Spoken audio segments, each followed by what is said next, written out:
Anybody hear me? Testing, testing.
Hey everybody, testing.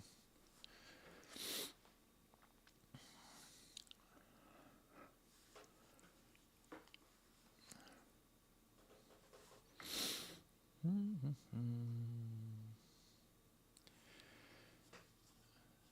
says, Ekim, hello, I'm Brazilian and I actually use Cinema 4D for some simple VFX for ads, like in Instagram advertisements. I want to learn Houdini. Do you recommend me any channel? Not really. A long time ago, I was thinking about doing a Houdini tutorial, along with like how I done my nuke tutorial, and I figured, well, if the nuke tutorial is popular, maybe I'm really good at kind of teaching hard things to understand, and it just seemed that I was kind of like, maybe I should try Houdini too, and then I just kind of gave up on 3D. I kind of like just walked away from 3D for a while. I want to get back into 3D, but when you're a young VFX artist, you are compositor, 3D artist, 2D artist, filmmaker. You know, you're doing everything to prove yourself, you know. So, anyway, no apologies for your English. I have a good nuke training. My friend Alex, which I'm going to announce on our channel pretty soon, has a good nuke training. He's just releasing a new nuke free training tutorial. If you guys haven't seen Alex Luloff, he's actually won a lot of awards for 3D work. I think he won the one guy, Clint's from, I forgot the name of that. Whatchamacallit? What is the name of that? I can't remember. I'm always talking about it and complaining about it. Corridor Digital. So Clint, who left Corridor Digital, has a kind of competition. So Alex Luloff, my friend, who if you've watched my last video, he's in there with his camera and his nanomorph lenses. He's about to, if not has already, or is about to release a huge free nuke training system, and he's actually had me kind of take a look at it. So it might be more accurate and better than mine. I haven't gone through all of it yet, but it seems like it's pretty accurate, and he's going to provide the footage and all that stuff. So anyway, there's also Blender. Not to be devil's advocate here, but Cinema 4D it's good. I haven't used it in a long time. I actually taught a class in Cinema 4D back when I was teaching college, and I was just curious to see how everybody's doing during the strike. I know it doesn't affect certain people that are doing long-term feature films, but for anybody using television, we're seeing a slowdown. So I was just curious if anybody has, it's kind of like I feel like I'm in like a radio box in the end of the world, kind of like John Connor, like, is anybody out there? To see how everybody's doing in the industry. So just seeing if anybody wants to chit chat about that, how the industry's going, how it's treating you. I was a little bored tonight. Figured I'd fire up the old OBS. I still do want to do some more training videos and so forth. I am going to be doing a live stream soon that will cover the D-Spill Edge hack. I'm revising it dramatically because it's got some problems. But I really am excited about a new release with kind of new bells and whistles with it. So hopefully we'll be able to get that out. I'm curious if anyone's using it, how they're doing. So if you guys are using the D-Spill Edge hack, we had about 3,000 views. I don't know how many people copy-pasted it off my website, but it seems like people received it pretty well as far as for Edge Extend for green screen. I think it's been unbelievably helpful in the productions that I've worked on. It's not perfect, obviously, but anyway. I'm 19-year-old, so I'm a little lost. Because of your age, you're lost? I'm kind of like confused. I'm 19. Oh, I'm sorry. You're 19 because you're learning Cinema 4D. That's the age to be. That's when your brain's fresh and you can take on stuff. When you get to be my age, you don't want to learn anything new. It's like the old phrase, you can't teach an old dog new tricks. So, will artificial intelligence kill the VFX artist? It's just going to take a knife and kill us literally or financially. Might kill us literally someday, but I would say no, because I look back in the years, I've talked about this before, when I've worked in game design. I used to be a character artist back in the day, and I found that our boss would always come to us with new tools and so and we're like, they were always the same thing. The thing with the AI stuff that I see now, it's sort of like an averaging, especially if you're trying to do cleanup or stuff like that. It does work, but it still requires a lot of time and a lot of training to get it to work right. And with that training, that's great and all. It only helps the artist, I think. I don't know. So far as of right now, it's been a really good ride with AI. It's been unbelievable. AI actually helped me do a little bit of scripting fixes for D-Spill Edge hack. I work with After Effects since 13 years old, and I jumped out to 3D a short time ago.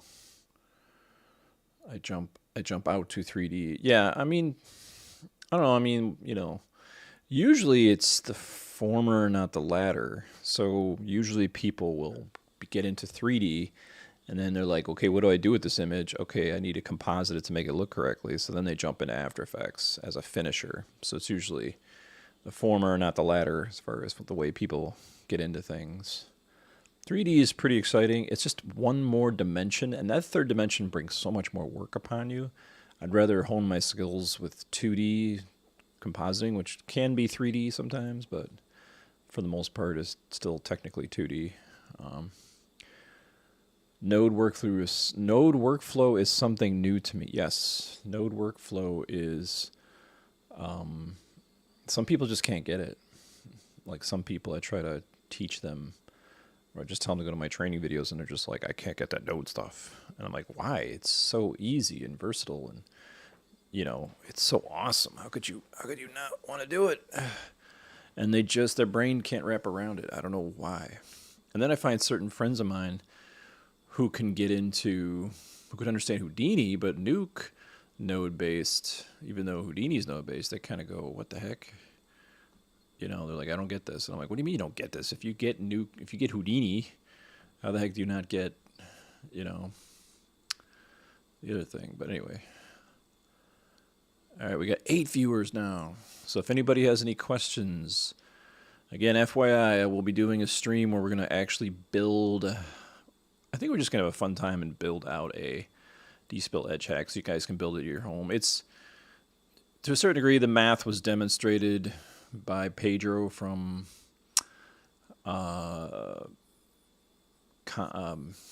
Complayer,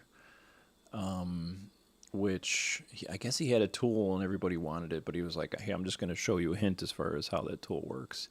And it was actually kind of fun. I learned a lot by just watching his video and going, okay, I see what he's doing. But at the same time, I saw an opportunity to kind of add some edge finessing workflows. And I'm just starting getting into Rob Bannister's Edge RB, which is in the Nuke Survival Toolkit, and it's awesome. And that to me has been the best. Kind of, unfortunately, it does affect the edge, and that's the edge D-spill hack that I made doesn't alter the edge details.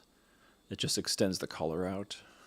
But all these things such as edge extend and color smear, they all seem to like kind of like blur and kind of streak out the edge, and you don't want to do that when it comes to edge D-spill.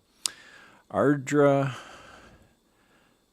ASMR nodes is like layers, but as if you had an envelope and took all the stuff out of the envelope and put them next to each other. So it feels like more info, but you're just seeing everything. Yeah. That's a good way of kind of like describing it, I guess. And then you just got to enter it. You got to click the little arrow in After Effects and open up all those envelopes, close all those envelopes. How long have you been working VFX? I have been actually, I've spent 3 to 4 years working as a character artist for NetherRealm Studios back in the day. That's how I started out. I originally wanted to get into compositing for VFX. I ended up working at a game studio, which was great. I had a great time, worked with amazing artists, incredible artists, hundreds of amazing artists that are now working at Weta and you name it, you know. ILM and all that. They started in game. So I started working on the Mortal Kombat series. It was an amazing time. I don't think I would ever want to go back to it, though. It's an odd thing. And then I eventually got into visual effects. And then now I'm working as a full-time visual effects artist. So I've been through about 35 to 40 Netflix, HBO, Disney shows. And I feel like I've barely scratched the surface as far as learning.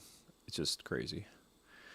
I'm starting to getting grasp on a lot of specific concepts, but even advanced stuff that I'm getting into now, it just seems like it's a mountain you look up to and you can never see the top. So I imagine like more advanced compositors that have had 10, 15, 20 years, what they know. And when they look back at a noob that comes along and jumps into the industry, they might look like they're being arrogant to that artist, but they just see how far down the mountain that they are and how many years they have to climb to learn. It's like that guy that climbed that mountain in what the heck was it?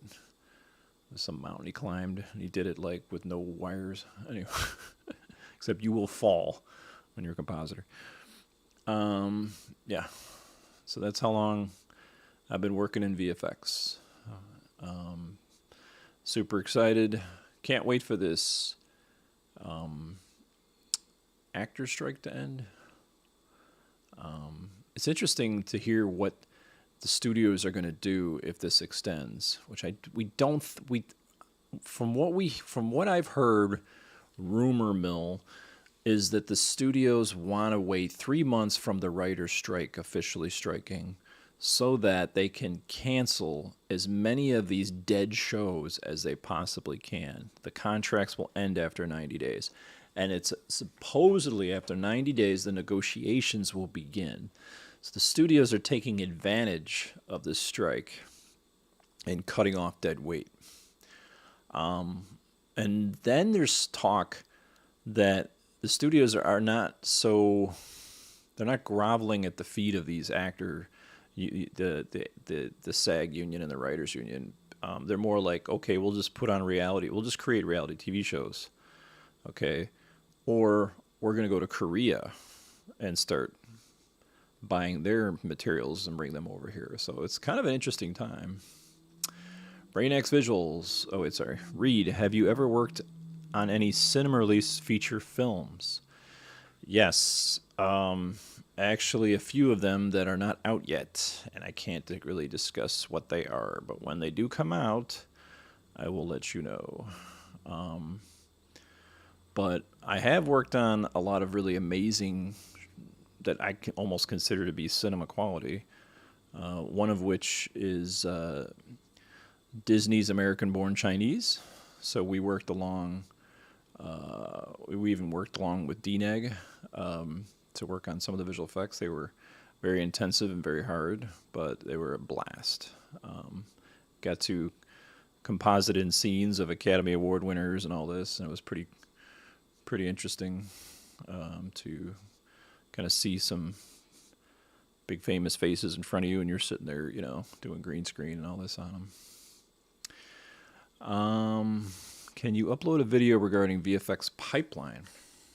Well, that's kind of a broad statement. What's the best way to learn compositing?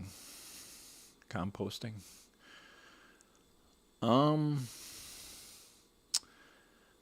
I mean, you got my channel to learn. If you want to learn Nuke, obviously Alex Hanneman's training. He just has a new tutorial he just released, or he's about to release, Nuke 707. That looks pretty amazing. Alex is definitely the guy to go to. I would start with his his cheaper materials, which I believe are on Udemy, and then go from there. Ecom, sometimes I've been thinking, how can I cut a video time using nodes? Simple things with nodes look hard seeing from the outside. I'm going to sound like a jerk when I tell you this, but grow up. Because I'm so sick of people whining about nodes. It's it's so awesome. Just dive in and check it out.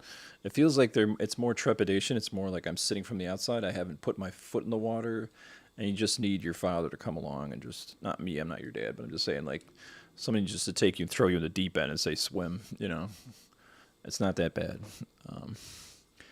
I have a lot of video editing experience on my own, but need a transition to compositing professionally. I'm 38, lots of laughs. Your tutorials are helping a lot with Nuke, then Maya, and Unreal Engine. Well, I'm 45, so I don't know. I finally, being later in the game, finally breaking in. But I've spent so many years. And again, this is why people from Chicago probably hate me, because I whine about Chicago so much, being a town that's big pain in the rear end to get into the industry. I remember being on one interview for this place called, I don't even think it exists anymore in Chicago, it's called Soul Design. And there was a guy there, and he was like, which Matt are you? And I'm like, the Matt that wants the job. There were so many Matts. He didn't know who I was, and he was this kind of laissez-faire, careless, and it was very disrespectful to people that interview. I find I would go in interviews, and these people would be just totally, there would be no seriousness in hiring, and to work for their company was like getting a job cooking for the president or something. They would act this is so hard to get into, and it's so, you have to be so good, and maybe one day we'll give you a call. And I kind of got sick of that kind of arrogance, so it was kind of okay, I'm out of here.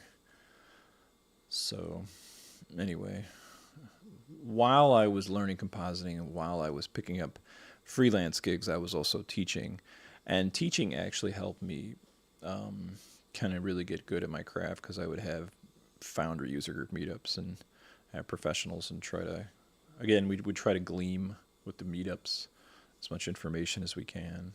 So Eric, I also just became a compositor this month after 4.5 years in VFX editorial. I like that. You got it down to a decimal. 4.5 years in VFX. Yeah. Yep. I think it's also you just got to practice and get better at it. I guess some people have it, some people don't have it. I tried to, like that Pixar movie, Anybody Can Cook. No, not everybody can cook. You know, your room looks stylishly different. That's no style. That's just this dumpy wiring that's attached to the walls. Half the stuff don't even work in this apartment. half the plugs don't work. I'm wondering if I'm getting poisoned with radon. I have no clues. No ventilation in this place whatsoever. I got this one window here. That's about it. And and then I made this really cheesy makeshift paper thing for my window because I'm too cheap to get blinds. Just so nobody's like poking in and looking at me at night. Because I'm literally on the main street of this town.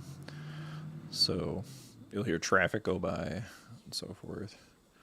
But, when I first was introduced to it, again, I was just trying to find an apartment out here. And I was shown like 3 dump apartments. And one of the apartments, the one's like, don't open the fridge. I go, why? Because there's like a 12-month-year-old chicken in there, and we can't legally take the chicken out. It's rotting in there. I'm like, pfft. And the apartments were all dumps. And then they took me into a place that was in this really cool, old, stylish portion of a building with brick and all this. And it was cool. And I thought, this would be kind of cool backdrop. You are a great teacher. Thanks. Yeah. I was going to ask a question. This is going to maybe sound insulted, but people from India, do you guys not have debit cards? It just seems like I never get any support from people from India in regards to tutorials for purchase. They just grab all the free stuff. And I'm always wondering, like, is it because PayPal only offers... and at first I thought, well, everybody's got to be broke or something, or they're just so poor in India or something. And I don't think that's the case. But what I did was I brought the price down to like 10 cents or even I was experimenting to see, okay, is it a price problem? Is that the reason why people from India just buy everything free, but they don't grab anything I'm still getting downloads, like everything is free from India, but nobody would support the website from India whatsoever as far as the form of an actual tutorial or even the cheap ones that are like $29.99. So I thought, well, okay, what if I bring all the free stuff? What if I bring up the free stuff to like a penny or something?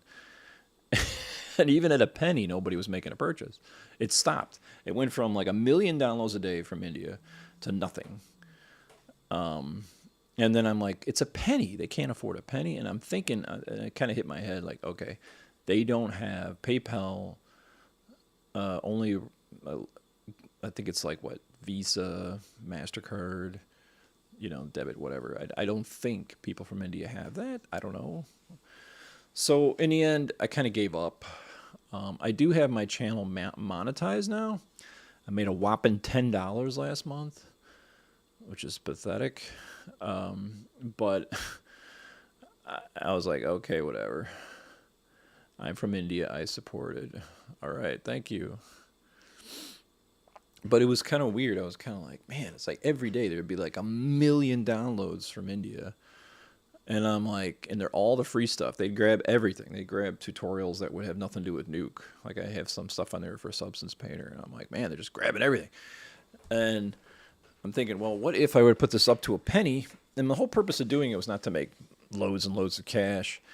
But the thing was to just pay the $80 a month I do for my website. I was like, okay, if I can get a penny, I could get up to $80. Why 7% India or VFX artist? Data from my mind. Why 7% of Indians are VFX artists? Data from my mind. According to my demographic, it constitutes about 50, if not 60% of my audience, which kind of shocked me. I didn't see that coming until I decided one day to poke my head into the demographics. 99% male, 1%, barely. I think it's like 0.01% female. And so if anybody says the VFX industry or the compositing industry is sexist, hey, my stuff's for free, my channel's for free. Anybody can get access to it. That just tells you that in general, it looks like women are not really interested in compositing. So kind of destroy that myth. When I was working in the game studio, we would have meetings and my boss would be like, we've got to get women in here. Does anybody know any women? It was kind of hilarious. And we started getting, people like actually, because they were told at these board meetings, like, find women. We would actually go out of our way to try to bring people in who were female for the game studio that I used to work for, NetherRealm specifically. So, yeah. I'm curious how the compositing industry is doing in India. I'm assuming some of you, I can tell from the names, are from India. How's the industry out there?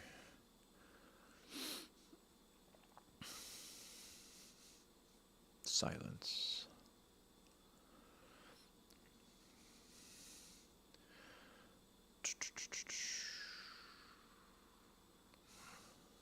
I wonder if I could live stream all night. I'll just fall asleep on the table here.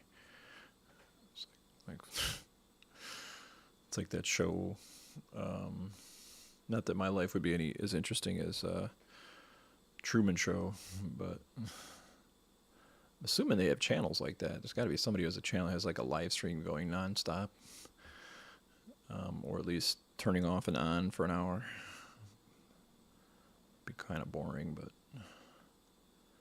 I'm surprised there isn't a Truman Show live stream. I've never seen it on YouTube. That's just hours and hours and hours of somebody eating breakfast. But anyway. All right, we got 8 people watching.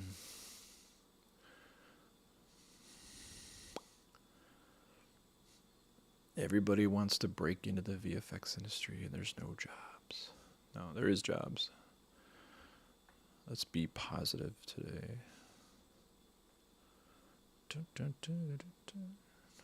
I had a really good day today. I want to do a special on the channel about exercise because everybody's hunched over a desk. So, while a lot of people don't do things if they believe they can't excel, I've always been overlooked for my skill. Status and respect are huge motivators. Depends on your personality. Not that I have skill, but some. Fake it till you make it. That was the advice I was given by Rob Williams, who is a big shot compositor in the industry. He's like, don't ever say that you suck. In fact, he corrected me. He says, he kind of took me aside. He's like, listen, I'm saying this with all respect. You keep downplaying your skills. You need to stop that. And I said, okay. Good old PPL and VFX are trying to get out, while PPL people not in VFX are trying to break in. It's like it's like a screen door, right? You got flies trying to get in and flies trying to get out. They say that about, what do they say? I think they say that about marriage or something. There's people trying to get in, or so yeah, it's anyway. That's interesting that people. Ray, we've had you on talking about this. That's interesting. So why are people wanting to get out? I heard people are whining about all the hours. What I'm noticing in the chatter from other VFX artists and other interviews and other shows is it seems like productions have to speed up a lot faster now. The momentum is faster. The quality checking has gone down. And people from movies, Marvel movies, are starting to quit because they're walking out. I don't know if that's all fantasy, but I'm not working on a Marvel movie, and I'm not like, I'm out of here, this work sucks, So if anybody can give us some insight. Again, I feel like I'm in the middle of nowhere America. And I feel like John Connor is sending out the signals. Anybody out there? And just seeing what the climate is across the world. And that, and of course, help the people that are listening in as well. Because we don't get enough of that. We don't get enough of people talking about how things are going over in India, how things are going. I was hearing for a while, I've heard, this is rather controversial, so get ready. I've heard that people are whining because people from India are seeing the AI affecting the work in India. So what they're doing is they're rushing over to Canada and they're using Canada to get visas or citizenship or something. And the artists in Canada are upset that there's this oversaturation from people from India kind of jumping in a boat and heading over to Canada where there's more work and creative and less remedial tasks that are being done by AI. I don't know if that's a rumor, but I did hear a lot about that. It's like being famous. Who's famous? Most complaints I hear from people who want to quit is the lack of stability. It's mostly a gig-based industry for 90% of the artists. So it's like jumping from one job to the next.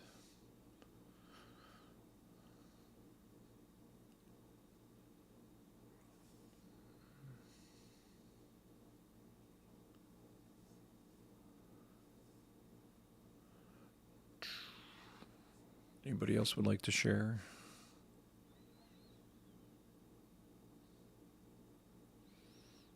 Nope. We're up to 7 people watching right now.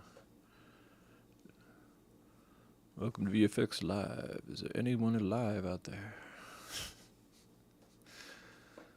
How are things in the badlands of VFX? It does feel like I'm on a radio show. Maybe I should just do radio. Maybe VFX is not my thing. Try that out. I think I have a radio voice. I mean, it's helped me as far as teaching people. Coming to you live. You're a big guy. Do you exercise? Yes, heavily. Which I want to make a video because it was like 45 and I'm in the best shape I've ever been in. I'm not bragging. I'm just saying it's kind of frightening when you assess more than anything, your diet, and you fix your diet, and your body transforms from having a really strict but unbelievably healthy diet. Everything changes. And just for myself, even like you could see, I try to get sun during the summer. And then you look around, everybody looks like they're they just look like they need to get, healthy. And I was watching a Jim Rad on YouTube. He posted a still image. He's like, why is it, I can't understand why people can't get in the gym. It's actually great. It energizes you. It's healthy for you. It's more healthy than, say, running. I actually started doing swimming at the Purdue Olympic pool, so that's been kind of good. I was actually watching some of your keying videos today while working. Oh, yeah, they're probably all wrong. It's funny, I was doing those videos not even knowing that they were like Tony Lyons' videos. I think I did. It was all stuff that I had really learned from what is now Carbon VFX, formerly, I forgot the name of the old post house. That's where I did the Sam Jackson commercials. That's where I met a lot of LA artists that were working with me. And I met some amazing compositors that were teaching me high-end stuff. And it was the first time I really got myself into a studio. And I was like, oh my gosh, I'm surrounded by artists. Let's soak it up. And they were showing me the tutorials. They mentioned Tony Lyons, but they had a default template script for keying. And they're like, Tony, this is kind of like based on Tony's. And I'm like, oh, okay. And I kind of knew Tony from YouTube. But then I kind of made my own version of it. And then, smartly enough, I did give credit to Tony, saying this is from Tony. So that's kind of important. So, I mean, it is pretty much his baby. and everybody's doing alterations of everybody else's stuff. I try not to. I'm not trying to. I don't. None of us are making money off these things. As far as like, I put out the VFX 101 and 102 nuke for free. D-Spill Edge Hack is free. We're not like, it's just trying to make tools that get things done. The real money is made when you work in the industry and use the tools. You make it on your own freelance money. Is the email on the website the best way to reach you? I sent you a couple emails because I ended up purchasing a thing twice because of time limit. I apologize for bringing it up here. Yeah, just send me another email, VFXforFilmmakers@gmail.com. I remember you emailing me, but I think I just forgot, or I was too busy. So I'll restate it, and then it'll give you like 170 days to re-upload it. So yeah, just resend it to me again. Sorry. Yeah, I need to work on my diet myself, but my schedule makes it tricky these days to do that properly. It's diet, and it's just working out. It's just working out like crazy. Not working out like crazy, but just getting to the gym and really going hard and so forth. And, even at 45, it's kind of hard to... They say when you hit 40, if you don't work out, you lose 5% muscle mass per year, every year after you're 40. I don't think it's 5. Maybe it's like, I don't think that's possible. Yeah, it's like if you don't work out, if you don't, move it or lose it, that's what they say. So for myself, everybody was like, you should take hormone therapy if you're 40, And I'm like, I ain't doing that crap. So there was a guy on the Joe Rogan show, and he suggested something that increases your testosterone like through the roof, and it's like a natural herb. So he mentioned Tonkat Ali and Fedosia agrestis, 400 milligrams of one and 600 of the other every day. And man, that thing just like skyrocketed my gains, and just, testosterone went through the roof. And they say you need to like get off it for a little bit, but it's all like a natural herb from like Nigeria or something. But it's definitely helped me as far as like kind of, because you're going to lose testosterone when you get older, but I don't want to take, needles and stuff. I work out at the gym with guys that are like on steroids, and there's some guys with gyno, and I'm just like, yeah, I don't think so. I'm not going to be plugging needles in my rear end. So, let's see. Also, for questions regarding the content, is it appropriate to contact you on the email? I'm sure I'll get a lot of I'm sure you will get a lot of messages. Yeah, I guess. Hopefully they're short and sweet. I try not, okay, I'll do that. Thanks very much. Yeah, just resend it. I must have forgot about it in the busyness. Besides working full-time for a VFX studio, I'm also trying to finish my thesis. So what I've done is Los Angeles doesn't open up until noon. So on Eastern Standard Time, we're 4 hours ahead. So I go to a coffee shop and I work on my thesis, which is a research paper that I have to do. A very long research paper that takes like a year to write, if not 2 years. And that is one of the requirements to finish my master's. So I try to get all that done in the morning. I kind of switch over to education the first couple hours of the morning, which is kind of cool. And then the minute the clock hits 12, boom, you're working. So anyway, which studio are you at full time? I'm at a VFX studio that's called Tower 33 VFX, and they're an awesome company to work for, and it's a great company to work for. That's all I can tell you. And we got a lot of exciting projects lined up. And like most of the people in the VFX industry, everybody's being affected by, if they're working in, I'm curious how everybody's, about to sneeze. I'm curious to like how everybody's doing. I'm assuming in the midst of the strike, people are doing okay if they're working on a feature film or something.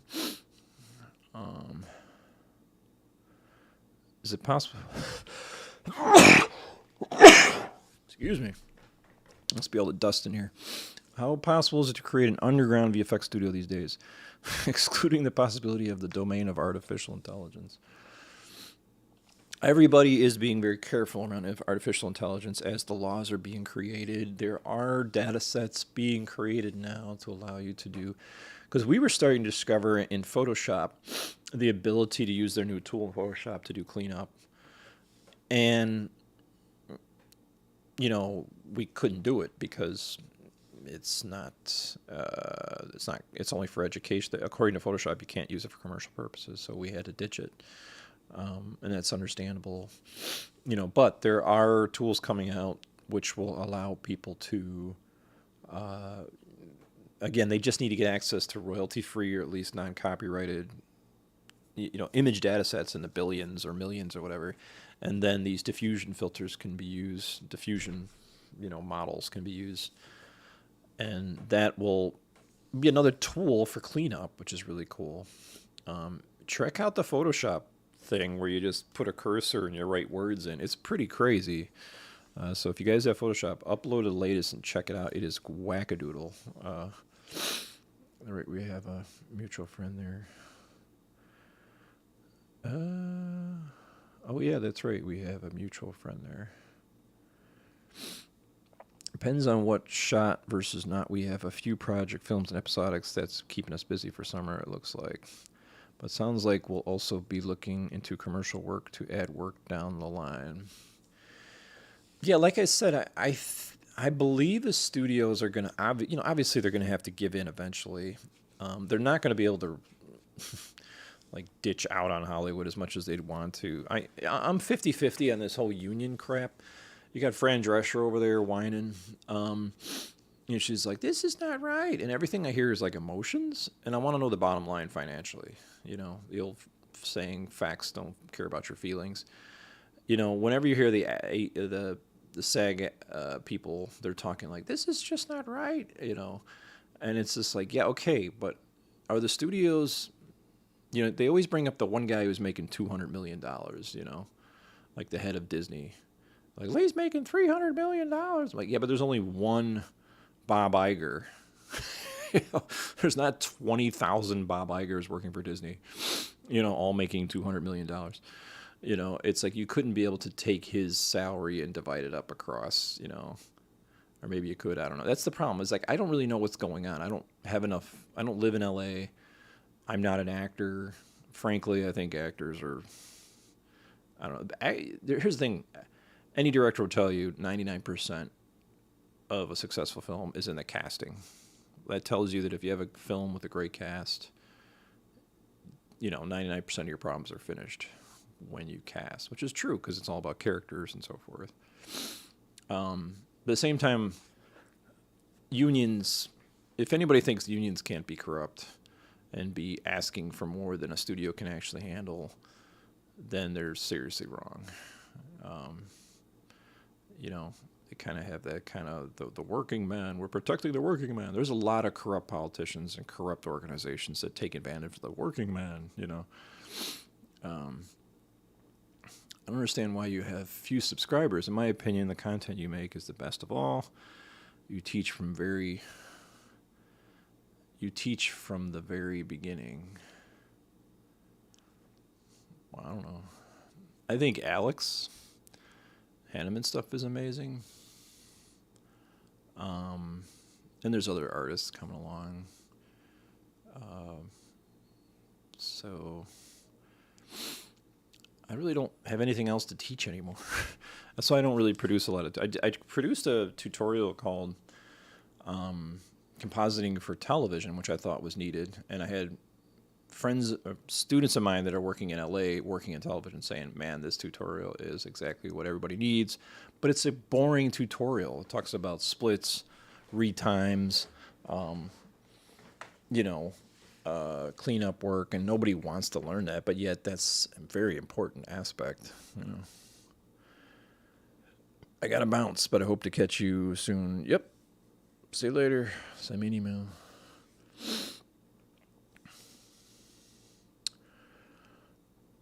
So, anybody else have any? I got 10 people watching, and we're just, as you can see from the description, I just said I was bored, so I figured I'd just chit chat.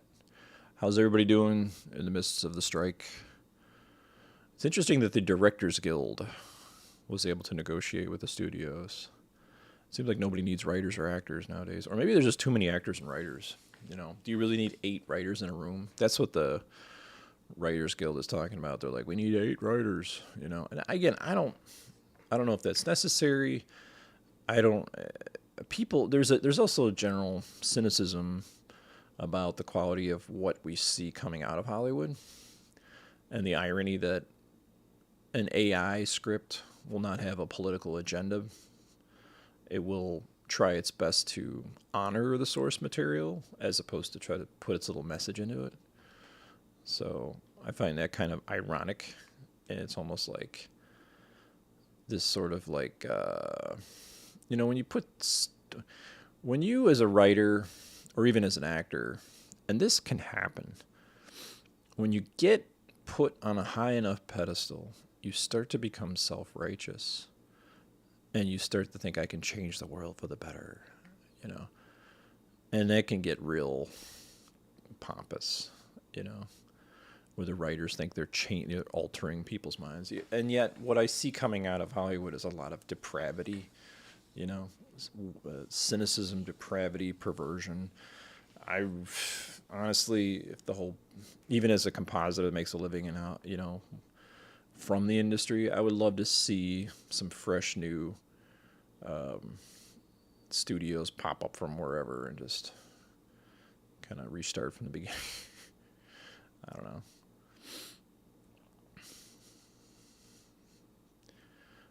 When you start to get actors and directors that are kind of like, I'm the greatest thing since sliced bread, or, you know, even though, you know, I'm kind of like contemplating this Oppenheimer movie, and, you know, there's a part of me that wants to see it. There's a part of me that doesn't want to see it, which is odd. I've actually picked up the Pulitzer Prize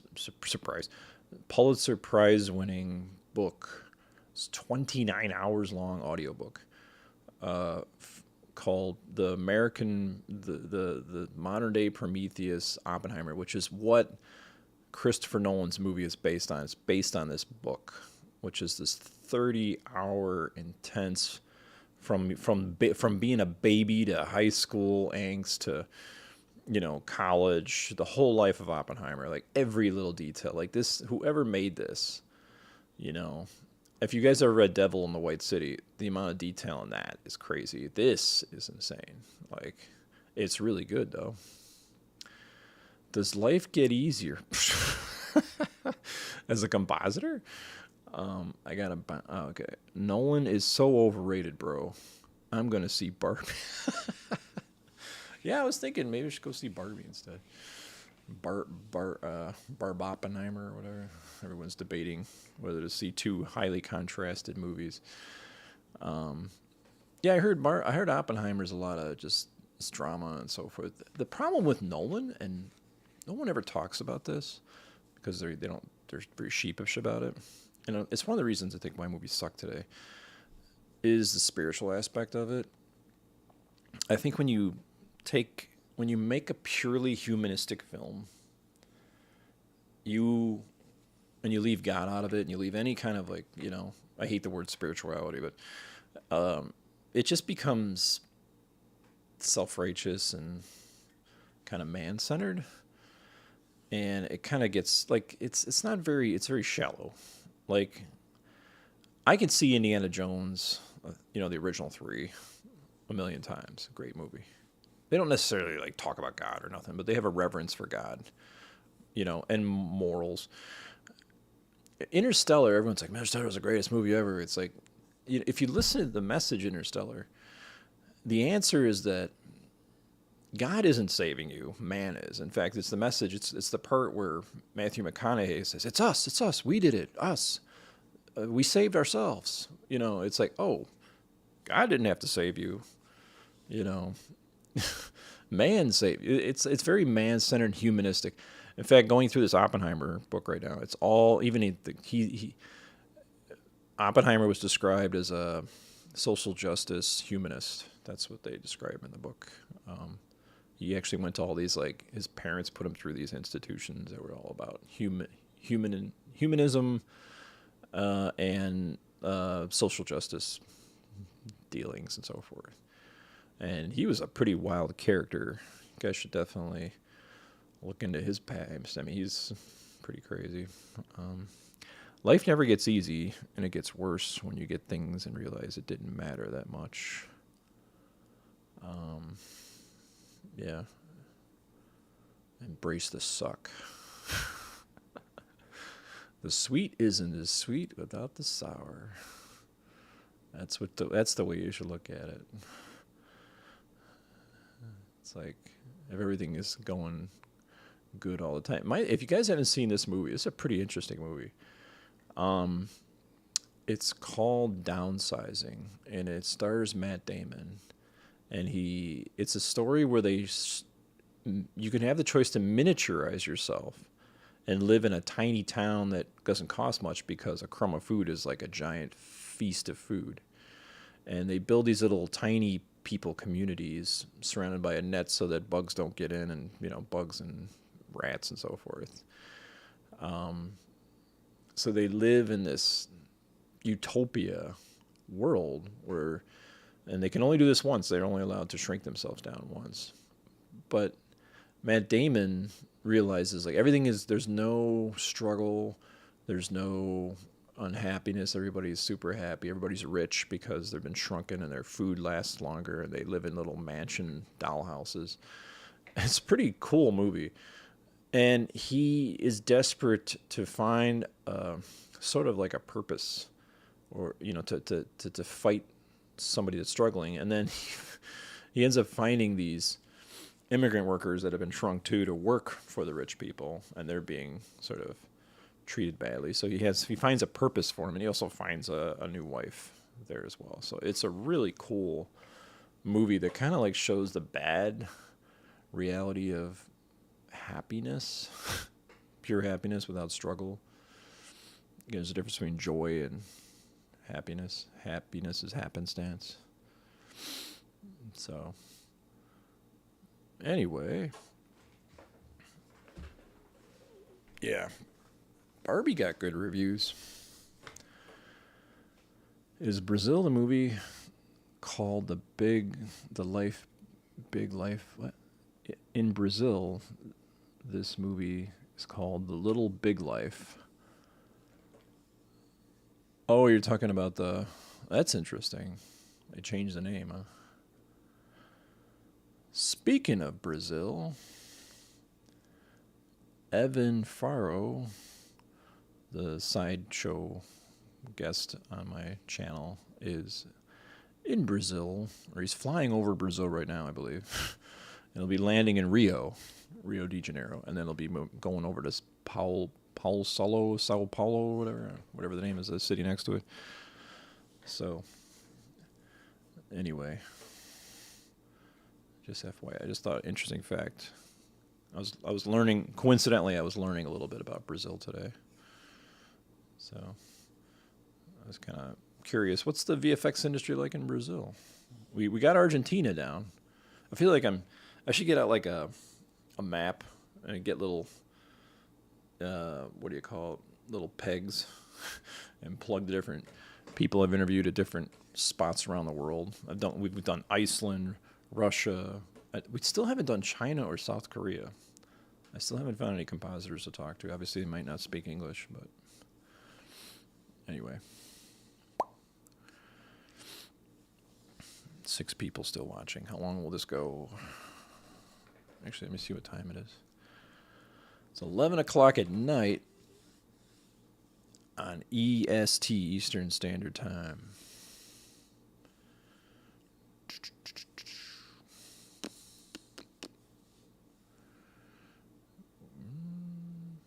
Anybody else have anything else to say? No? We've got 8 people watching. Share your VFX sob stories. Oh my gosh, we got somebody from South Korea. All right. Cool, man. I think China's going to be the next big VFX spot. I don't know. I heard, I had compositors on my channel that China, I sell training in China actually. And I used to make a ton of money, now not so much. Because it's just old tutorials, but yeah, China's going to take over, I think. Our sister studio has an office in Bogota. The quality of work is getting crazy. Oh, please tell me what you mean by that. I'm curious. Like garbage? Because filmmaking is not about the little details, it's about the big picture. That was a line from Ed Wood, the worst filmmaker ever. And he was talking about how people don't look at the small details, they look at the big details. Yeah, Nolan, I have a love-hate relationship with Nolan, Christopher Nolan. I hate the Nolan fanboys. I don't hate them, but I mean, they're just kind of like, oh, Nolan's the greatest. And I'm like, no, not really. His films aren't, none of his films have ever, I mean, okay, Dark Knight was okay, you know. Dark Knight was, you know, I mean, it was, you know, they just happen to have a good character, a good actor there. But if you really look at the Dark Knight minus the Joker, it's very tell, don't show instead of show, don't tell.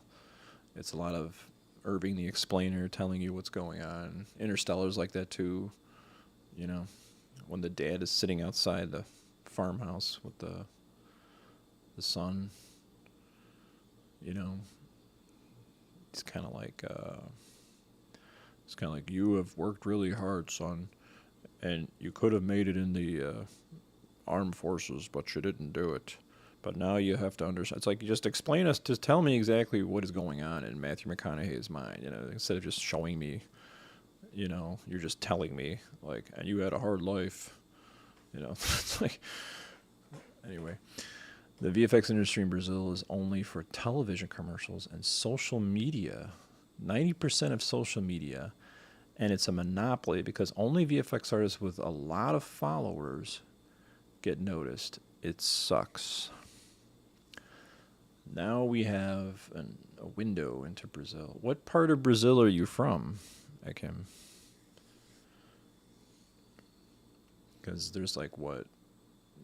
There's those 2 major cities, right? Or there's maybe 3. I kind of felt that way in Chicago. You know, you had to have this, like, you know, this supernatural, born with it power to become a compositor working in Chicago. And as hard as I would try to improve my skills, there would always be these guys with these magical brainiac, you know, like a couple of the compositors I worked with at my first compositing gig. They were very, forgot what they are. They were just very smart. They were just incredibly good at what they did, and they picked up on artistry things and solved problems. In fact, there was one specific shot I could not nail, and it was hard. And this kid took it from my hands and just figured it out a day. And I'm like, what the heck? So, Rio de Janeiro, you talked about. Yeah, when in Rio. I think the problem with Brazil is the instability of the government and the rampant cartel problems. Yeah, that could be. I see a lot of great artists from Brazil up here in Toronto, and they say they'll never go back. That's the vibe I'm getting from, even with the corruption going on. And we were just talking to one guest who's down in Argentina, and it's just the corruption, where the fact that the people are ready to take pitchforks into the Capitol. So yeah, just get your son. Canada is the land of milk and honey, huh? Except you got that Trudeau guy who's I don't know. I just don't like that dude. I don't know what it is. Let's just get controversial here, like gun control. It's just the guy's like so proud. We've gotten rid of all the guns. It's like, buddy, if you only would learn history. That just blew my mind. And I've had friends up in Canada that struggled greatly in the midst of the super over-the-top lockdown. To the point where it was affecting their health. And the fact that you could snitch on your neighbor for having their mother over and have to be charged $3,000 was ridiculous. This was going on at the very least in Montreal during the pandemic. We're the lapdog of the United States. Are we talking about Brazil or are we talking about Canada? We're the lapdog of the United States. The cost of living here is terrible. I'm assuming Canada. I hear how much some of the people in Canada are making at VFX studios, and now I see why Canada is like the hot spot to make features, because they need a bunch of hungry kids that come over and get paid nothing, because we need a lot of them to get this job done. I think that's the general gist that I'm hearing. I do hear, I would do it. I've heard that Germany is hiring, and people seem to like Germany. You got Trickster, and I hear only good things about, living in Germany. And for myself, being English speaking, a lot of studios, a lot of people there speak English, which is kind of cool. Canada, bro, lots laugh. Brazil. Wait. Oh, okay, so is that a joke? Or are you saying Brazil? I hardly ever get any guests on my channel from Canada. They're always too busy. They must be working them like dogs over there. Like, get to work. Stay inside. Don't go to the gym. Don't see daylight. Don't get sun. That's one thing I could say, like, for myself. I'm like addicted to the sun now. Like, I go out every day and I just sit in the sun for like an hour and get like just soak up the UVs. It's the healthiest form of vitamin D, I tell you. And it sucks for people that when the winter comes along and you're like the Midwest is notorious for overcast, But where I'm at in Indiana, we've been having a pretty good blue sky day all the time. So Brazil, the minimum wage here in Brazil is 110 reais. To buy an RTX 37, you need to work 4 months without spending. So that's how we equate our finances. Exchange rates is how much an RTX 3070 costs.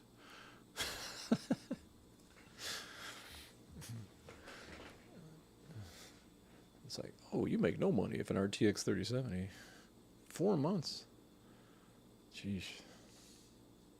In America's wine, you got the actors and writers striking, like, we need more money.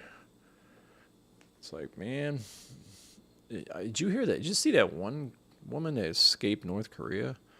The stories she's telling? I'm like, I become more and more thankful every day. The more I hear her talk about these horrific stories about what's going on in North Korea, I mean, I'm just like, oh my gosh, I mean, the fact that that guy who runs the place, like, he's got like teams of women that are like, oh my gosh, it's just crazy. It's absolutely crazy. Everybody wants to become programmers to earn dollars in home office. I have a friend who's a programmer. He makes crazy amounts of money. In fact, we just had a friend visit. It's Evan's buddy. just unbelievably talented kid. He's got a 4.25 GPA, getting his master's at Stanford University, which is considered to be the #1 university in the world.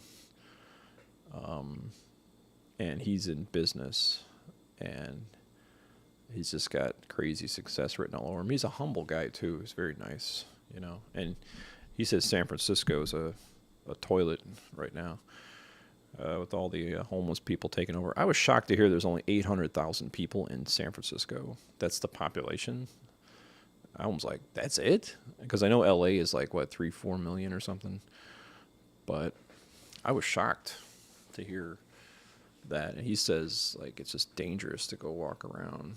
And he says he takes even his girlfriend has to take precaution walking around there, because these drug addicts, and it's like San Francisco politicians make $250,000 just to maintain the sanity of these drug addicts on the streets. And a lot of them are drug addicts, have drug addiction problems. It's not a matter of them being, you know,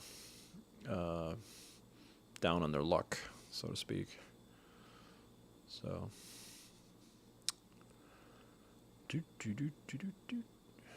this has been an enlightening conversation that goes beyond compositing. So where is the utopia for compositors? Is it Germany?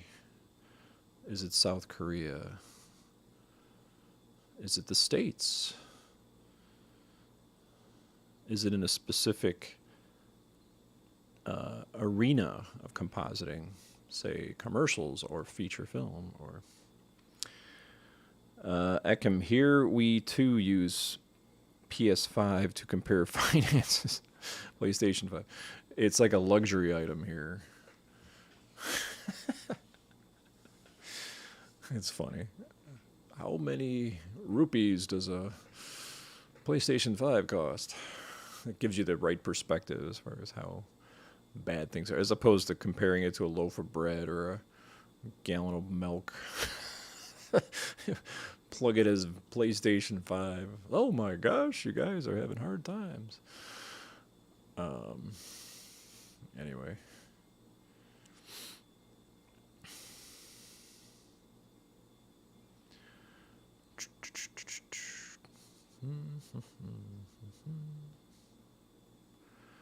My goal, possibly, not guaranteed, is to become a teacher again at Purdue University. So,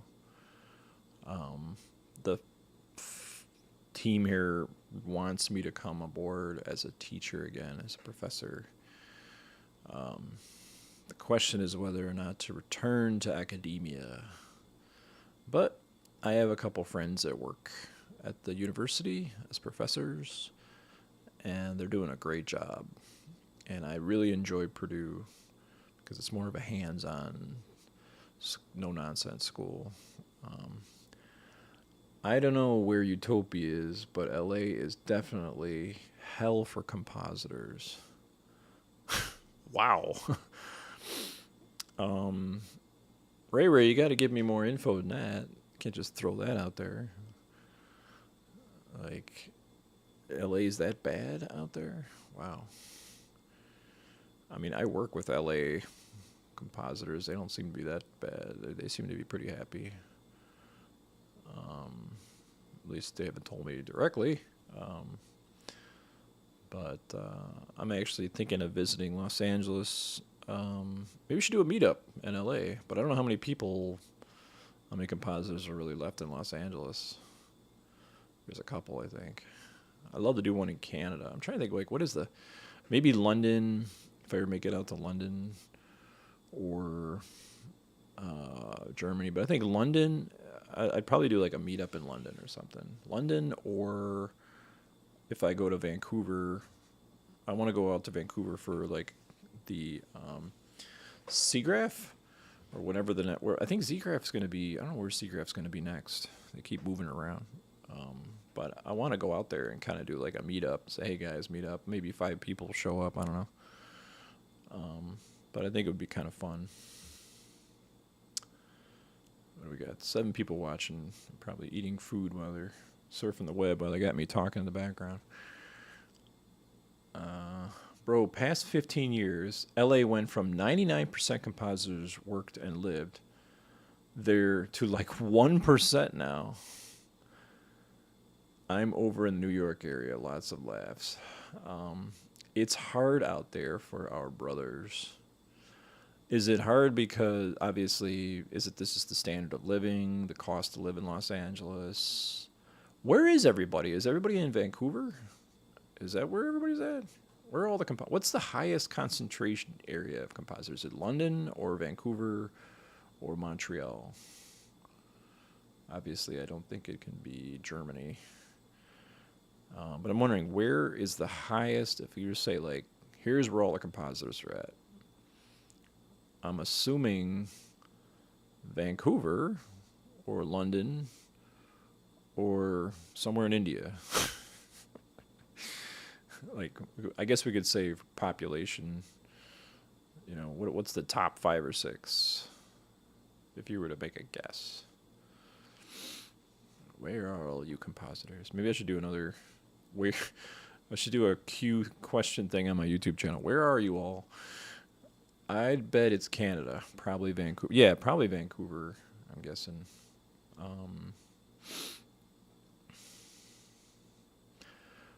Rumor has it that there was a new VFX house that opened called Crafty Apes, and they are laying people off left and right. And it kind of makes sense because I heard they took on like a ton of employees. And I don't know if it was more of a cleanup shop, but I've been hearing horror stories about Crafty Apes. And I'm just curious what somebody nicknamed them Crappy Apes. I don't know if that's true. Crappy Apes. No, I'm just kidding. If you work at Crappy Apes or Crafty Apes, sorry. Sorry, I'm just having some fun. Crappy Apes. No. Anyway, yeah. So we got 8 people watching. Never more than 10. Never more than 10 people watching. I'd bet it's Canada. Probably. Okay, yeah, I hear from friends over Vancouver where studios laid off 60% of the workforce. All over Vancouver? Like all studios? Crafty Apes isn't new, but I've heard about some of the layoffs. Okay. So you're telling me, Ray, that, and did this happen in the last month or in the last 2 months, that 60% were laid off at the studios? And my question is, why is that happening? That can't be just because of the writer's strike and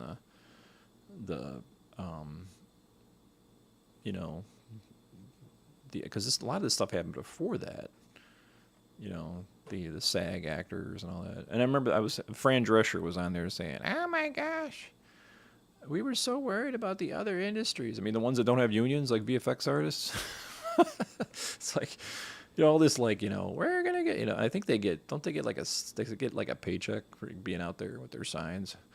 Doesn't the union like provide for them or something while they're unemployed or something and out there picketing? Like, we don't get that. Like, we don't get enough credit. I'm like, we barely get credit. The guy who brings the trolley truck with the tea and crumpets gets a credit before the VFX artists. So, in the last couple months, there has been a large number of layoffs in the industry in general. And is that because of what? Is that because of the, I'm sorry to be so inquisitive, 2023, the year of the great layoffs. It was a wonderful year. It was a year of great layoffs. No. That's interesting. No, we heard that there were people, even in Chicago, there was the mill. The mill hired on people, and then like they, brought them over, and then they laid them off. But yeah, I'm just kind of curious. Is it just because is it just the general economy around the world? Is all of is it all of America printing up all this funny money is finally coming around to affect every industry, or is it just specifically the film industry that's getting affected because of what bad writing, bad shows, bad decisions by execs to greenlight garbage that never makes money, and the chickens have come home to roost. Um, a lot of ground floor super senior staff were let go too. Wow. Super senior. I mean, the ones that sit around and tell you what to do. I hate when a boss gets so up there that they just come around and they irritate you because they have nothing. They gotta like defend their job. I think I need to boss you around today and tell you to do this. It's like we're doing fine without you. Go away. Um, that was when I worked at a game studio. I had a boss. We had these dead weight bosses that should have been fired, but they used to be. They became like really arrogant managers, and they were just like walk around with their, I think I got to do something today. I'm like, it's like, it's like you need to get laid off. Um, hate to say it, but from my understanding, it's because the studios are slowing down production in general because they're losing money. Gee, I wonder if they stop making all this garbage. Maybe they'll. It's funny. It's like you see the contrast between like Indiana Jones, right?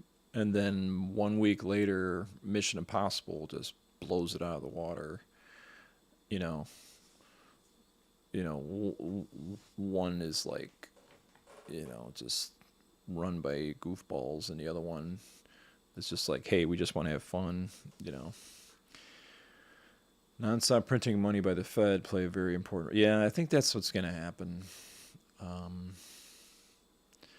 well, it's not that they're bad people, but they are getting paid 150K when it'd be cheaper and more productive for their studio to hire 2 people for 70K. Yep. That's why whenever I bring somebody in or train up somebody in the VFX industry to be a compositor, they see it's very alluring, right? I mean, we kind of look at this industry and we get kind of allured into the idea that we're working on TV shows, but I always kind of warn them and say this isn't the circus. This isn't the opera house. This isn't the circus. This is like more like a carnival. Okay, you're gonna get screwed over. So, and it might fall apart, halfway through. So just be aware that when I bring you into this world, you're becoming a carny. You're not becoming an actor. You're not the thespian. You're a carny, and it can get seedy and weird and goofy, depending on, Thankfully, the studios that I've been working for have been really good, but I've heard horror stories from other people. So, well, it's not that they're bad. Okay, yeah, yeah. I mean, like I said, as my dad calls it, the new economy. I think of I watched my dad's career, illustrious career growing up, and self-made man, worked on. I happen to know a lot of the people that were at the Trinity site. Worked with them, working at Los Alamos. Knew Edward Teller, who created the H-bomb. Um, grew up in science. I grew up in a family of science. Los Alamos, Fermilab, Argonne National Lab, Oak Ridge National Lab, Tennessee. So I've been to a lot of these labs because my family's worked for them. And just seeing even the heydays of the 90s growing up and how everybody was like just making a great living doing what they're doing. Now everybody's like struggling. Of course, he didn't work in the film industry, which can be all over the place. And what's tough for these senior artists is it's difficult for them to find similar paid jobs. most likely they're going to have to take a big pay cut.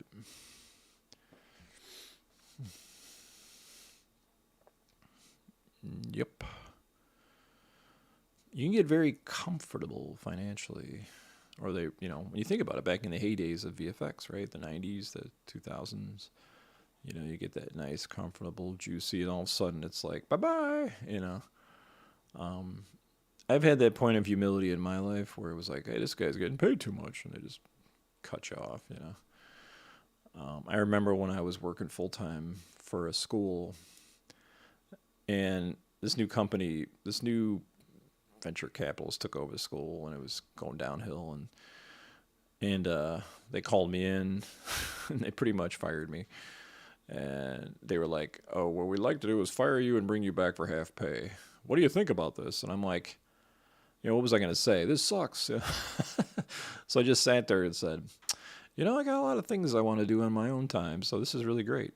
And they're like, really? I'm like, yeah. And that was it.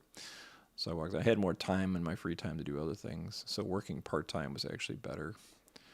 Now that school no longer exists, which is ironic. And what's tough for these senior artists is it's difficult for them to find... Okay, Eric says, it's funny seeing different people's POVs on the same studio. Some say it's amazing, but then others say it's toxic. I think it comes down to your personal experience with specific people at the time. Yeah, we've discussed this before on the show. It depends on if you have a little bit of a riff-raff management, I've had managements good and managements bad. Like when I worked at a game studio, we had more of a, like, again, I called this before, the frat boy group. It's like 3 or 4 people that moved up to upper management. They're buddies. They try to put the work on others. And it was kind of annoying because they knew they had this, like, they weren't like at the top and they weren't at the bottom. They were in the middle, and they slide through not doing their work by handing it off to others. And it was really kind of like you wanted to like punch these people in the face or get them fired. And I don't get fired, but I mean, just like, it was kind of like, what are these dead weights doing? They're pushing they're kind of bullying their, not bullying like, like get to work slave, but it was kind of like, it's like, I don't know. It was interesting time. You'll find that here and there. And again, it's all temporal. Okay, a studio is not evil. It's at the time of what it consists of, the people in there. It's funny seeing different people. Yeah. So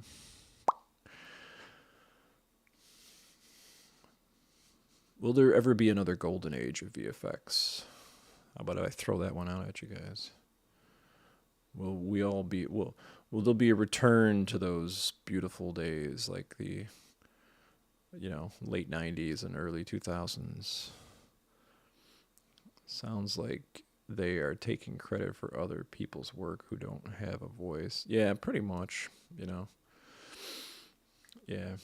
We had this one guy, I think I told this story before. We had this one employee who, now when I was in gym class back in high school, we had 2 gym teachers, 2 specific classes that met at the same time, 0-hour class, which was super early in the morning. And you had the choice to either go you could either jump from one class to the other. So it was all guys, of course, You could either do wrestling for so-and-so teacher, or you can go and do gymnastics and the other guy. So my friend and I, Ray, we would actually tell one teacher we were at the other group, and they would tell the other teacher we were at the other group, and then we would leave the school grounds and ditch class.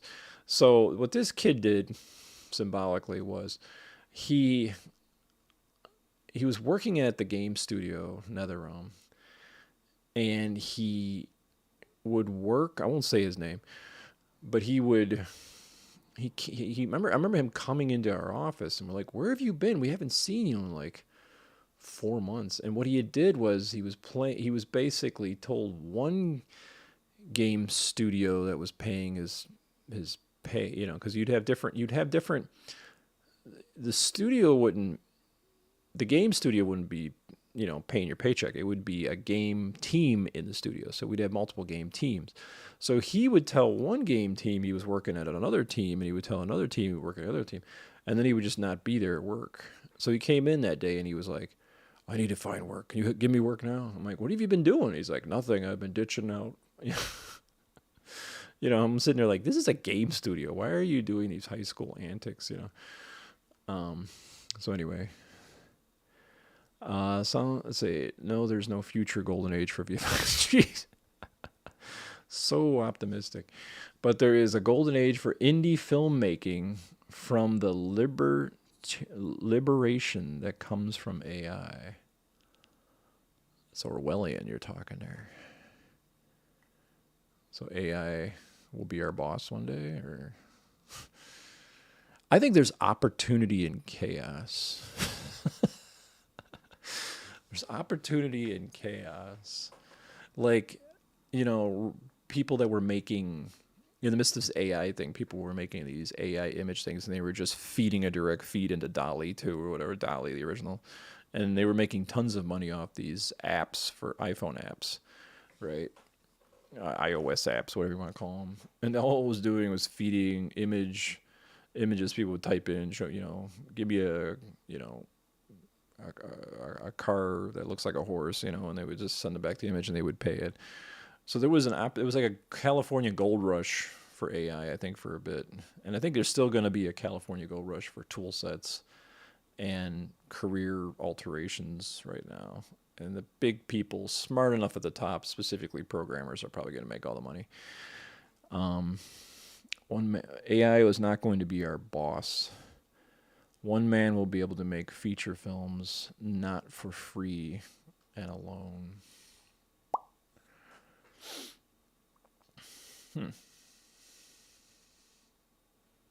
Interesting.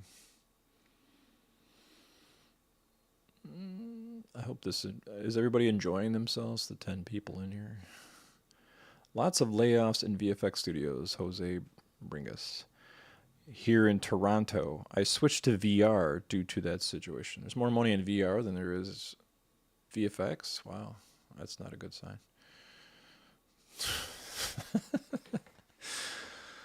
Wow. Yeah, games, I guess people are still making games. I hate games in general because they waste so much of people's lives. It's almost like making crack cocaine, and I don't know, it's like, call me, like, oh, get off your moral high horse. I don't know. I've seen so many people affected by playing, but it is your choice. And not everybody's like a zombie playing video games. Think how DSLRs revolutionized indie films. AI will be the next thing for sure. I don't think so, though. I don't know about that. It's going to take some time. I still see AI taking from what has already been created by humans. I don't see it really making its own thing. People are sort of like blown away by, I don't know. It's all comparing things that are online. That to me is this. It's not creating it. It's not kind of doing it on its own. I don't know. I don't know. I think VR will be dead before we die. Before I die, VR will be dead. Hi, nice channel. Do you think that when the writers and actors strike is over, there will be massive hiring in the studios? Yes. There's going to be huge hiring and projects that are going to explode. I think it's going to be just as big, if maybe not as big, I don't know, as the whole post-COVID explosion that happened and then sputtered out. I think it's going to hit, and I believe it'll probably hit in the fall. That's what I think. That's my prediction. I do believe that the economy is going to crash in sometime in October of this year. That's what I think.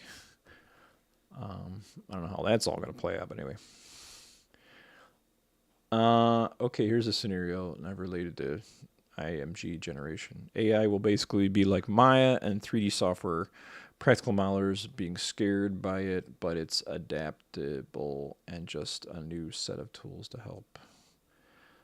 Say a screenwriter wants 100 different plot points generated. Instead of writing it, they just feed it into AI and pick the best one. And you can iterate AI much faster, hopefully.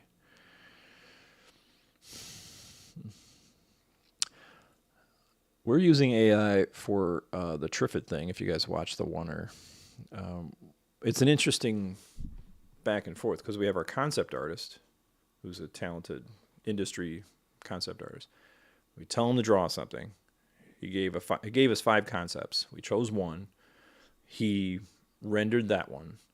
Then we took that and put it in AI, and we got a bunch of garbage back. I mean, we got so much garbage back, so much so that I showed our concept artist, Andrew, and he was like, I feel more confident as a concept artist now that you've shown me all the garbage that this has created. Because it's wackadoodle, crazy, off-the-wall nuttiness. And there was only, out of all of the zillions of images I rendered in AI, based off his concept art, I had just one piece of one shot of the different form of the Triffitt plant that I said, okay, now, Andrew, take this and please redo it, and I'll pay you. So that's what he's doing right now. So after all those iterations I did, trying to see if I can pull off something dramatically different and original that we kind of sort of morph, adapt, or graph into the original concept art, the whole thing ended up becoming a big farce. And it was like, okay, there's this one really cool thing we did, but I had to do a million iterations to get to it. And then being respectable to the original concept artist, I said, hey, here's this. It's just change the head of the character of the Triffitt plant monster. But just use this piece of AI I got. And this was the only thing I could really pull out of the AI. The AI went ridiculous. Like I said, I just did a commercial for Waterloo. We used AI. And it was just a lot of, I remember talking to the producer, it was a lot of like, this is a lot of muck. You know, the results we were getting were so goofy that we had to like, kind of like tame the AI. It was ridiculous. Time to plant and sell vegetables, guys. Oh boy, we got a prepper. We're all going down. There will always be work, folks. Read it. It's in the Bible. By the sweat of your brow, you will always have work. It don't matter who you are, whether you believe in God or not. There will always be work. It's a promise. Doesn't matter if you're planting vegetables or fighting off aliens or robots or AI. There will always be work. Will it be the work that you want to do in the form of compositing? Your dream job? I don't know, but I don't think I will take artist jobs at all. There's a hype around it that comes and goes. Don't believe it blindly, guys. Yeah, I'm seeing these new moving motion picture animated diffusion model. They look like a giant collage nightmare. Yeah, they're kind of cool, but to get stability of an actual character, I think it's only going to move. Once they move, a lot of what we see in AI today is 2D based, right? The deep fakes, even the stuff from Copycat and Nuke, it's all rasterized RGB interpretation across, a matrix of RGB pixels and so forth. Now, when you get this stuff involved in 3D, like they got the 3D rigging and the 3D animation, when you get that into a 3D realm and you can render something in 3D, interpolate the animation in 3D, and then you render it out, then you got something. But this 2D stuff is just a giant collage handbook, or like people you would take snippings out of like out of fashion magazines and make like a goofy image out of it. That's what I could see in this anyway. Sir, I am fresher right now. Fresher. Is that what you call a newbie, a freshie? Like food? As a VFX compositor, I am doing a job in India. Please guide me. I love when I get these emails. Guide me. Help me. How can I work in this field for growth as a lead and supervisor? I have no clue because I'm not in India. Uh, Wrong person to ask. Um, all I can tell you is what I've heard is that people are leaving India because of the AI taking over the simple tasks of roto and making their way to Canada. And this is upsetting the Canadian compositors, supposedly. I don't know if this is true, where they're like, and I'm betting a lot of people are being very quiet about this, not to sound like kind of racist or something, but they're like, we don't really like all of these extra people showing up and taking our work, you know. It sounds controversial. I have no opinion about it, but that's what I've heard in the chatter. The chatter. We should make this channel called the Chatterbox, you know, or the bunker of John Connor, you know, John Connor compositing bunker. What's going on in the world? The world's ending. AI is taking over. Did you see the Hollywood protests? Yeah, I don't know. It just feels a lot privileged when I see those guys. I don't know. It's just like they all look comfortable. You know, they got their Starbucks with their sign, the Starbucks in one hand and their sign in the other hand. You know, I don't know. When I see the suffering around the world, I think, you know, kind of comes off as a little bit self-righteous. Fresher is what people call newbies. Every Indian artist I meet only wants to be lead or supervisor. Lots of laughs. Their society is too focused on authority. Well, I'm from Toronto, and I don't blame the Indian artists coming over. Just like how Canada took all the U.S. jobs. Lots of laughs. There you go. Taking into account this possible situation of jobs in the VFX studios, do you think the VFX compositor with no studio experience, but with a couple of years like freelance, would have the opportunity to get a job outside his country, maybe Canada? The whole thing with Canada, and if Canadians, if you're listening, correct me if I'm wrong, is the fact that you have to be there so that you have to physically be, even if you're working from home in an apartment outside of the city, it has to be within the city or at least in Canada, so that they can take advantage of the subsidies, or just count you in so they can get the government can pay 40% of the bill or whatever. I don't know. I might be wrong on that. I don't know. Please fill me in.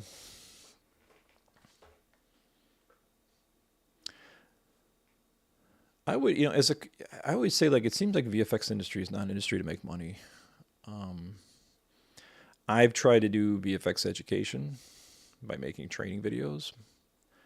And I think at prices that are economically feasible. I don't charge like $1 zillion. And I had a little heyday for a little bit, and then it went kind of petered out. And I always I kind of remember my old boss at NetherRealm. He was actually buying apartment buildings and renting them out and making money that way while working at a game studio. In fact, I won't actually would leave the studio and go deal with tenants. And I'm like, where you going? They're like, I got to go do the water pipe broke or whatever. I'm thinking, you're working at a game studio and you're running like apartments. So that was his way of sort of escaping the industry, by trying to make bucks with some other industry completely different than, say, game design. Well, I'm from Toronto. Okay.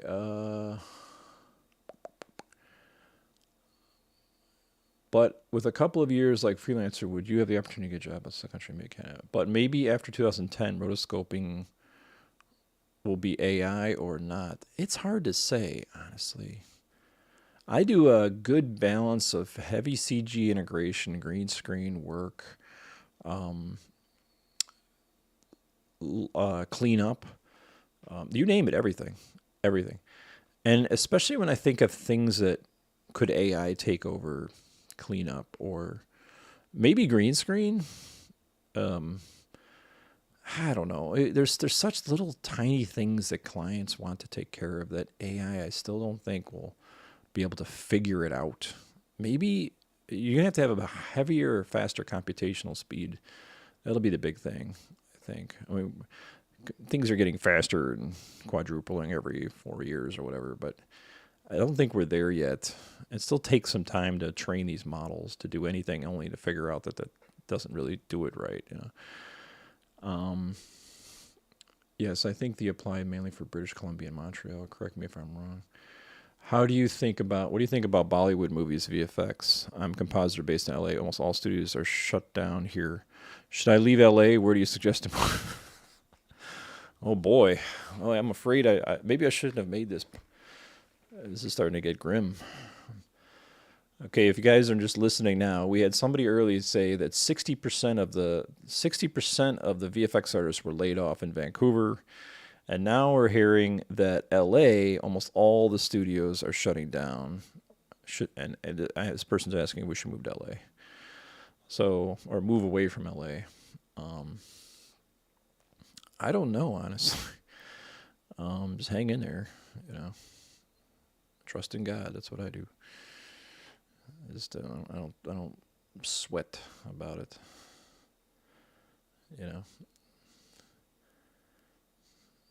That's pretty crazy. Cam, are you over exaggerating? Is it really that bad in LA? What VFX studios are left in LA? You got Digital Domain. I know Mr. Cameron was doing stuff on the beach over there somewhere, right? Is he still making his 4 more movies? That movie, I saw Avatar 2. What an amazing visual. It's funny. I don't know what it is, but the trailer's VFX looked terrible, but the VFX in the movie were incredible. Like, I don't know what it was, the way that it's kind of like deceptive. Like, I'm like, it looks pastel and fake, but then you see the movie, and the VFX were incredible, but the movie itself, the story, was so unnecessary. We didn't need Avatar 2. And the way they ended Avatar 2 with, and I don't know about you guys, but I felt bad for all of the new batch of humans that showed up that were getting killed and slaughtered, because it was different than the bad guys in part 1. The bad guy in part 1 had a suit on. He was mean. He's like, we got to get this rock because it's worth a ton of money, and screw these people, screw these blue people.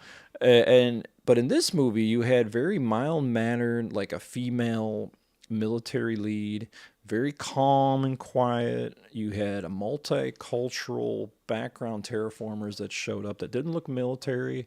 They were just doing their job, coming down, trying to, help Earth because it's dying. And then they're getting gigantic log-sized arrows through their chest, just doing general scouts through the area in these like ships.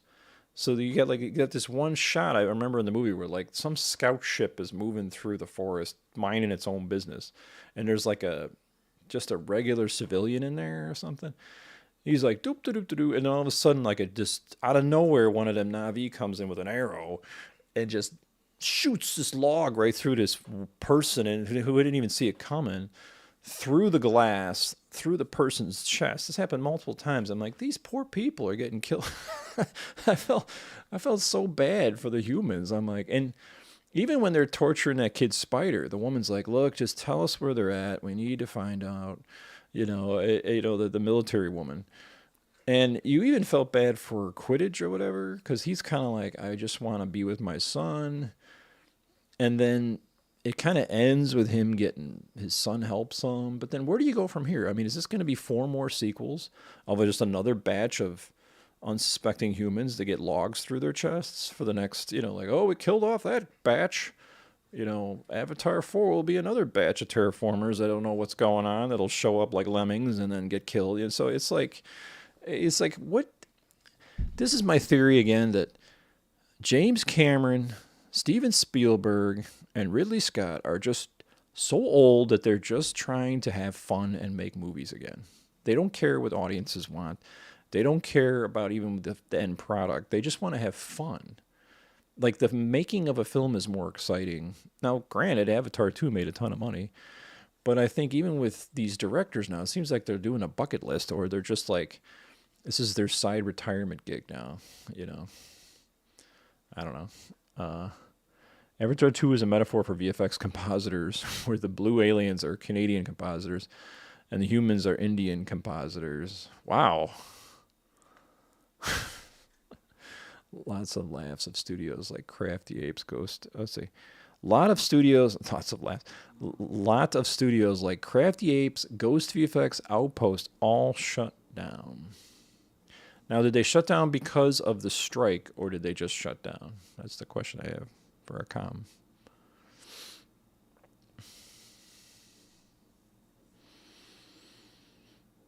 And it's silent.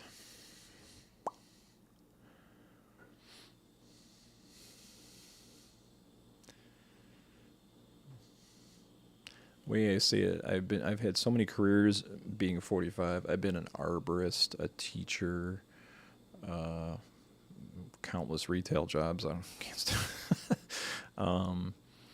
what else have I been? Can't remember. Yeah, teacher.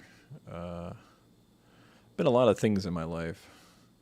Everything from being up in trees with chainsaws to, I'm like, is this what they were always saying? Like everyone's gonna have 50 jobs before they officially retire, or if they even retire, you know.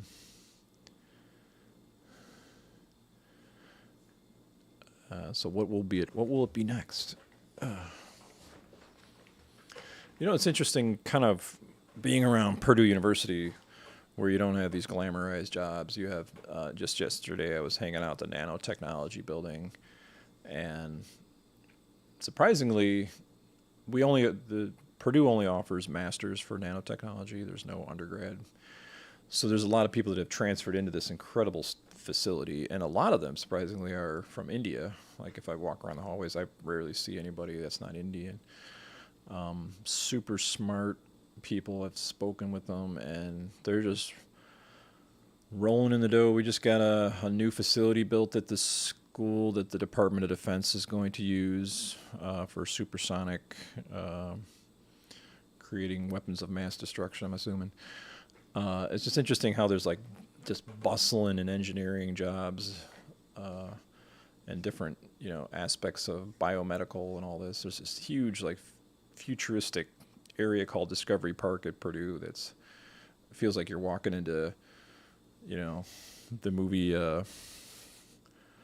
What's that movie like? Like some futuristic movie with the buildings are all metal and reflective, and this is all this money being pumped in by different pharmaceuticals, you know, different defense contracts, and it's just insane. And then I think of VFX and how very little it's just kind of falling apart.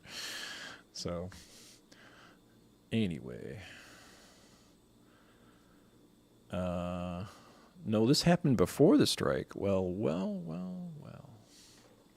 I was going to say, I don't think these VFX studios troubles are from the strike. The strike is also a symptom of the studios, and then ultimately the government printing funny money, you know, and all this debt and all these stupid decisions made by people in higher, you know, studio systems here.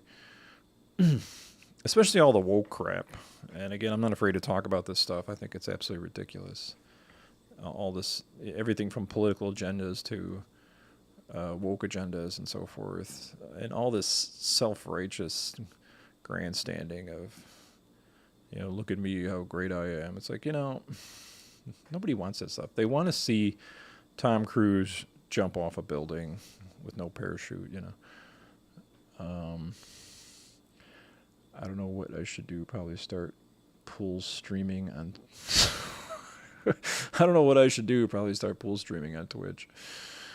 Yeah, there's just not enough work to sustain the amount of artists and the thousands of VFX students that are being pumped out every 3 months.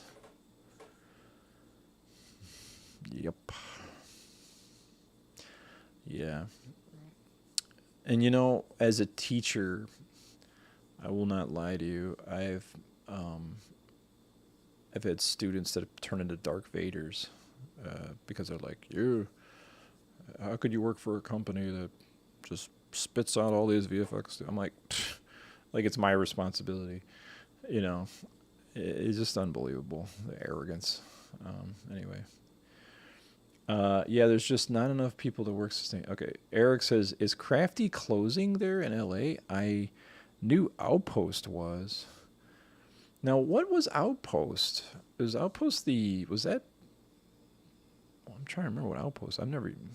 I get the feeling there's as much as hype for AI as for Unreal Engine integration to VFX pipelines. Just came back from an event where a studio listed all setbacks that came along with using Unreal Engine. That's interesting. Yeah, what's the gimmick of the month, you know? It's always the gimmick, you know?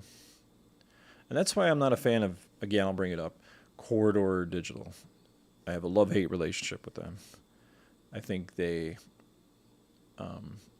continue to, they kind of like, I don't think it's like knowingly or unknowingly sort of breed a not get rich quick or get results quick mentality. And I hate that. But they're doing it because they would, you know, back when I was teaching at college, they would tell us like you'd have to like shock your students every 15 minutes because of their so attention deficit disorder that in order for them to pay attention to what you're trying to teach them, you have to like, you know, scream or something every 15 minutes as a teacher to wake them up. So what you have is an ADD generation. In order to get views on YouTube to the numbers that they're up to now, which is 7 million, and to pay for all of their people working there, you know, they got to like constantly come up with cool things. And the boring stuff of VFX, like, you know, how do we build a better edge despill is, you know, that stuff boring, you know. So they got to come up with all these quick, cool, flashy, eye-catching VFX gags and gimmicks. And what they do is it's sort of lying because it's sort of showing something that doesn't really work that well. But I always notice that the way that they construct the novel technologies that they demo, that it's always in a way that kind of tricks the audience into thinking this actually works that good when it really doesn't work that good. So that I always was never big a fan. I do like when they have guests on from VFX studios talking.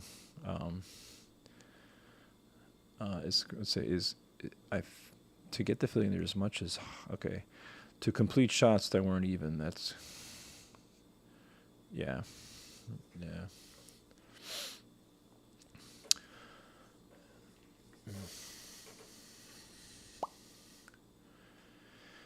Yeah, it's a tough racket out there, but there is work, and I think there's going to be more work. I'm going to be optimistic here. I don't think AI is going to take our jobs. Everybody will have to transition, especially during, and that's what's happening now. You know, I don't know to what degree. I'm not an economist, but I'm assuming different countries don't want to pay for the dollar bill. They're moving away from it. Slowly but surely, this trickles into Hollywood. And then, of course, with the dumb decisions that Hollywood makes, doesn't help either.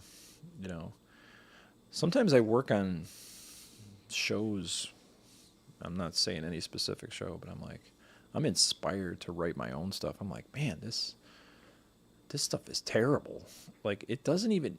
The other thing I've noticed, and I learned this by hanging around a lot of 20-year-olds going to college in my 40s, and that is the Generation Z is dramatically different as far as what they deem funny or interesting or valuable compared to Gen X, which is my generation. So what you have today is a lot of people on Netflix who are in their 40s as writers, who are in charge, writing scripts, trying to write scripts pathetically that try to supposedly relate to Gen Z, but you could tell it was written by a Gen X. And it just comes off as cringy in a way. So I think that's one thing that's affecting it. They're not really, and honestly, I find that a lot of the Gen Zs don't really care about television and film. Not all of them, but it seems like there's just a slightly less interest. I don't know. One thing we've got to do is close all film schools. That needs to be a government mandate, man.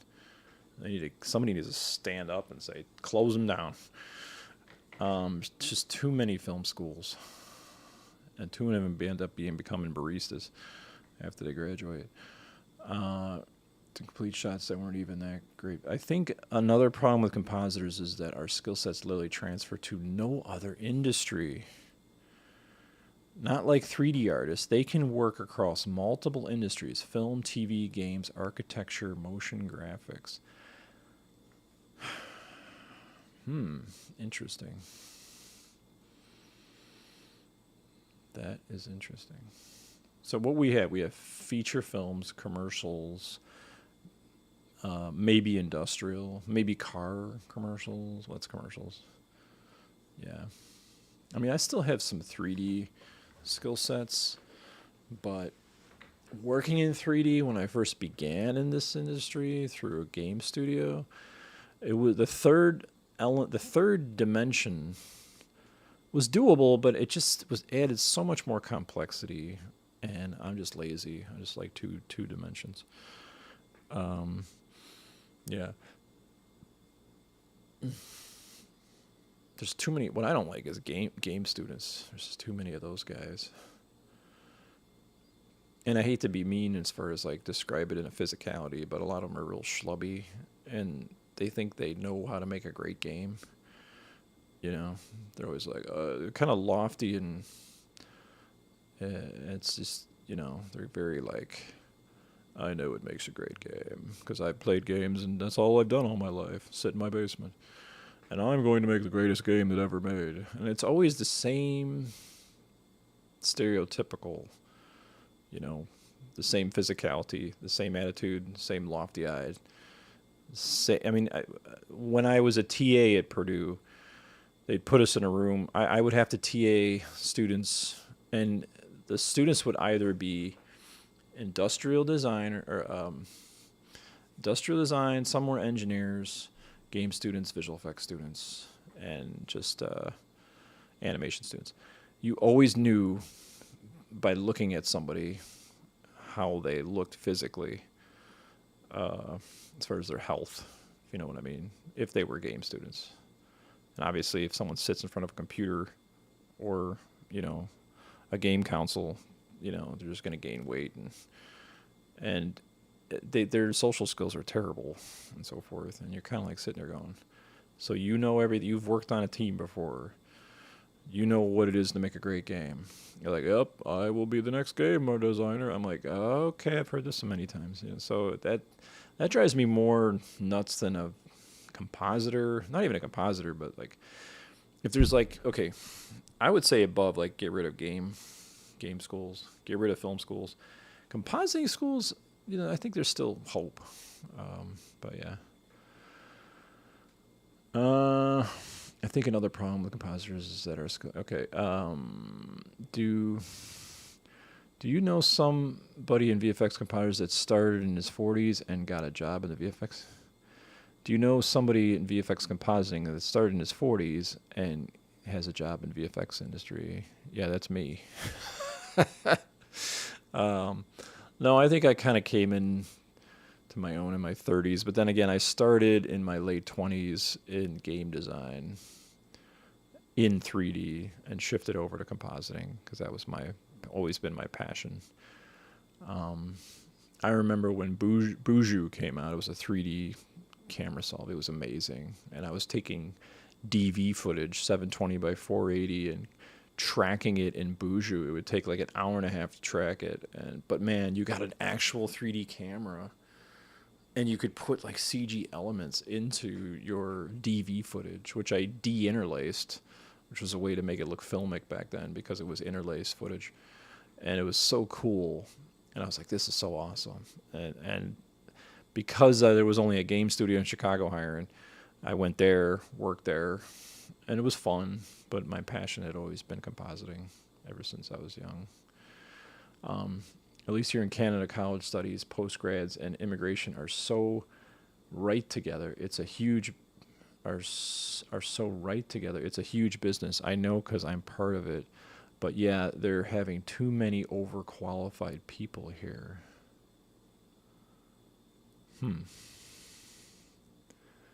tight together. Signing off, bro. Time for bed. Really enjoy the chill and chat. Always a pleasure, Ray Ray. With that said, we got 10 watchers. I think I'm going to close it up with, it's 12 o'clock past midnight where I'm at. So we'll go another 10 minutes to 12:22, or 22 past the hour for those around the world. Does anybody else have any questions, or if you want to share something? Any nightmare stories about the industry right now? As I mentioned before, I feel like John Connor in the Terminator movies, in the underground bunker with the radio thing and going, who's out there? As far as like this collapse of the VFX industry or the film industry or the, economy, who knows? We'll find out.